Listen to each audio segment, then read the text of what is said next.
Joginder Nagar, 4 wheeler goods carrier union Joginder Nagar और मेरे transport के अन्य साथियों, मेरे भाइयों, सबसे पहले जिस दिन इस बात का विरोध सोशल मीडिया पर होना शुरू हुआ, उसी दिन से आपके जहन में, आपके दिमाग में एक चीज तो क्लियर हो गई होगी। ये कानून सिर्फ पीली प्लेट वालों के लिए नहीं है। जो कमर्शियल गाड़ी चलाता है, जो टैक्सी चलाता है, जो ट्रक चलाता है, उसके लिए नहीं है। ये हर उस आदमी के लिए है जिस आदमी के पास आरएलए, आरटीओ या कहीं का भी जारी किया हुआ लाइसेंस है। ये बात आप ध्यान में रखिए। आज यहाँ पे ये जो गैदरिंग है, ये सिर्फ ट्रांसपोर्टरों की है। इसका मकसद ये नहीं है कि हमने कोई बड़ा भारी यहाँ पे एक्शन कर दिया। इसका मकसद सिर्फ ये है कि हम शांतिपूर्ण तरीके से अपनी मांग को केंद्र सरकार तक महामहिम राष्ट्रपति के माध्यम से पहुंचाना चाहते हैं। लेकिन इसके बाद हमारा काम क्या रहेगा? जैसा अभी प्रधान जी ने कहा, केंद्र सरकार ढीठ है, किसी की नहीं सुनती है। जो कानून लागू करना है वो कर दिया, जो करना कर लो। ये शब्द आमतौर पर सुनने में आ जाते हैं। इसमें होता क्या है? हमारा देश लोकतांत्रिक देश है, कोई तानाशाहों का देश नहीं है। आज से हजारों साल पहले से भी तानाशाह ऐसी तानाशाहियां करते थे, बाद में मिट्टी में मिला दिए गए। तो ये तो अभी देखे किसने है। इकट्ठा होने के लिए इसलिए कहा, एक यूनिटी दिखानी है। इस देश को चलाता है इस ट्रांसपोर्ट, इस देश को चलाता है ट्रांसपोर्ट, और उस ट्रांसपोर्ट को चलाता कौन है? ड्राइवर। ड्राइवर कौन? चाहे वो ऑपरेटर हो, चाहे ट्रांसपोर्टर हो, जो सीट पर बैठ गया, जिसके हाथ में स्टीयरिंग आ गया, जिसके हाथ में गाड़ी की कमांड आ गई, वो ड्राइवर गिना जाता है। मेरे यहां पुलिस के भाई खड़े हैं, अंदर सरकारी विभागों के अफसर बैठे हैं, सबके लाइसेंस बने हैं। इनसे भी हो सकता है। हमारे माननीय न्यायालय हैं, उनमें जज बैठे हैं, उनसे भी हो सकता है। ये सबके ऊपर है। ये यहां पर जो संख्या इकट्ठी हुई है, ये बता रही है कि जागरूक हम हैं। सबसे पहले समाज के जागरूक हम हैं। आम जन जो हमारे आवाज के दायरे में बंधा है, जो हमें सुन भी रहा है, उनसे भी हम निवेदन करते हैं।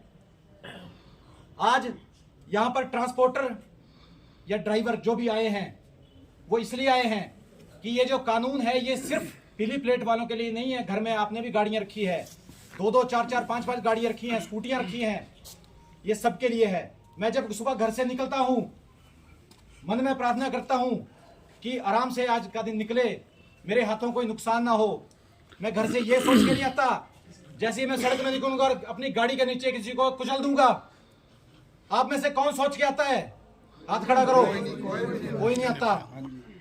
कानून आज से पहले भी था, जिसको इंडियन पीनल कोड कहा जाता था, सेक्शन 304A था। मेरे पुलिस के भाई खड़े हैं, इनको पता है। बाद में स्टेट ने उसमें एक और ऐड करके 304AA कर दिया था। उसको एक्सप्लेन करने का, उसका विवरण देने की समय नहीं है। लेकिन ये कानून हिट एंड रन का पहले है कि मेरी उसमें नेग्लिजेंसी है, मेरे से दुर्घटना हो गई, उसको मैं छोड़ के चला गया, 2 साल की सजा तो कम से कम उसमें भी थी। सरकार का तर्क है कि हम इसको सख्त कर रहे हैं कानून को। कानून को सख्त करने से पहले इन सड़कों की हालत देखो। आप में से कौन सा ऐसा ड्राइवर है, कौन सा ऐसा ऑपरेटर है जो सड़क में चलता है तो बिल्कुल सीधा चलता है, अपनी लाइन में चलता है? आगे इतना बड़ा गड्ढा आ जाता है, वो बचाना पड़ता है। आगे कोई पशु आ जाता है, उसको बचाना पड़ता है। ट्रैफिक की हालत वैसी है, ट्रैफिक बचाना पड़ता है। कोई सड़क में बुजुर्ग चला है, बुजुर्ग बचाना पड़ता है। सबसे ज्यादा जो रूल फॉलो करता है वो पीली प्लेट वाला ही करता है, पीली प्लेट वाला ड्राइवर ऑपरेटर ही करता है, आप सबको पता है। परंतु होता क्या है? 10 साल की सजा मिलेगी आपको। किस बात के लिए? दुर्घटना हुई यहाँ पे, अब इस गाड़ी के नीचे कोई आ गया और आप भाग गए। कितनी पब्लिक है यहाँ पे खड़ी? 100 लोगों की। मुझसे दुर्घटना हो गई, ये पब्लिक मुझे छोड़ेगी? नहीं छोड़ेगी। मेरी टांग बाजू टूटेगी, उसके लिए क्या प्रावधान है? उसके लिए कोई प्रावधान? मॉब लिंचिंग, भीड़ द्वारा हत्या कर दी गई, भीड़ द्वारा टांग बाजू तोड़ दी गई। किस भीड़ द्वारा? आपकी तंत्र, आपकी सरकार के पास ऐसे कोई सीसीटीवी कैमरे नहीं है कि भीड़ में कौन कौन था। एक दुर्घटना के पीछे वो भी गारंटी नहीं है कि वो ड्राइवर की वजह से हुई है। कोई बच्चा सड़क में दौड़ गया, मेरे सामने की दुर्घटना है घनाटी जगह पड़ती है शिमला के पास। एक पिकअप 4 व्हीलर जो थी हमारी जीप, गाड़ी वाला आया और एक बच्चा घर परिवार के साथ साथ में खड़ा हुआ है। अब उसके दिमाग में पता नहीं क्या हुआ, एकदम से सड़क की तरफ भागा, गाड़ी अपनी स्पीड में थी, बच्चे को कुचलती हुई गाड़ी निकल गई, ड्राइवर रुक गया। इंसानियत थी, जिस इंसानियत की सरकार बात करती है। ड्राइवर रुक गया देखने के लिए क्या हो, गाड़ी बंद करके उतर के आ गया। भीड़ ने नहीं पूछा, भीड़ ने उसको वहीं पे मार दिया। ये होता है, ये है जो उधर वो संसद में हमारे वो बैठे हैं ना, वो क्या बोलते हैं, बड़ा सा फल है, समझ गए होंगे।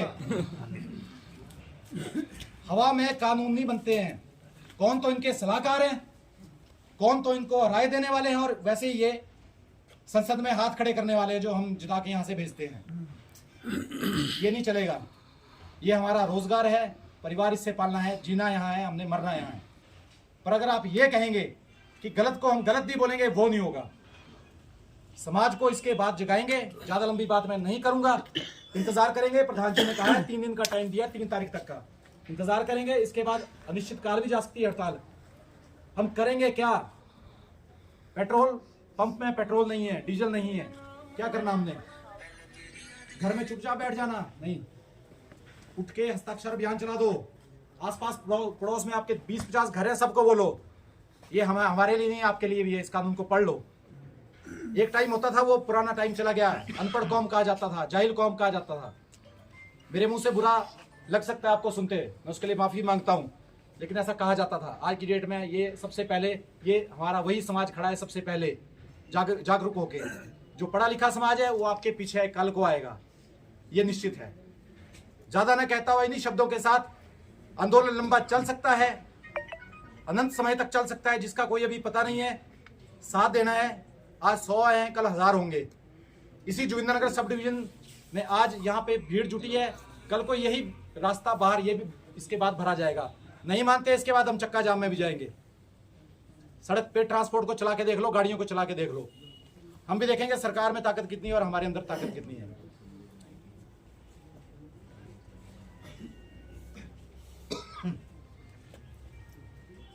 निवेदन यही रहेगा कि इस जो आपने धैर्य बना के रखा है, इसको बना के रखे। अभी हम जो है 4-5 आदमी अंदर जाएंगे। महोदय एसडीएम बैठे हैं, उनके माध्यम से हम महामहिम राष्ट्रपति को ज्ञापन सौंपेंगे। मांग इस ज्ञापन में की है कि इस कानून पर पुनर्विचार याचिका तो नहीं कहेंगे, पुनर्विचार किया जाए, क्योंकि महामहिम के हाथ में सब कुछ है। संसद को विशेष रूप से निर्देशित किया जा सकता है। ठीक है, ये है रिक्वेस्ट आपसे। थोड़ी देर आप यहाँ रुकेंगे, और जो अभी कुछ प्रतिनिधि आए हैं विभिन्न इसके यूनियनों के, वो अंदर जाके जो हम ज्ञापन सौंपेंगे।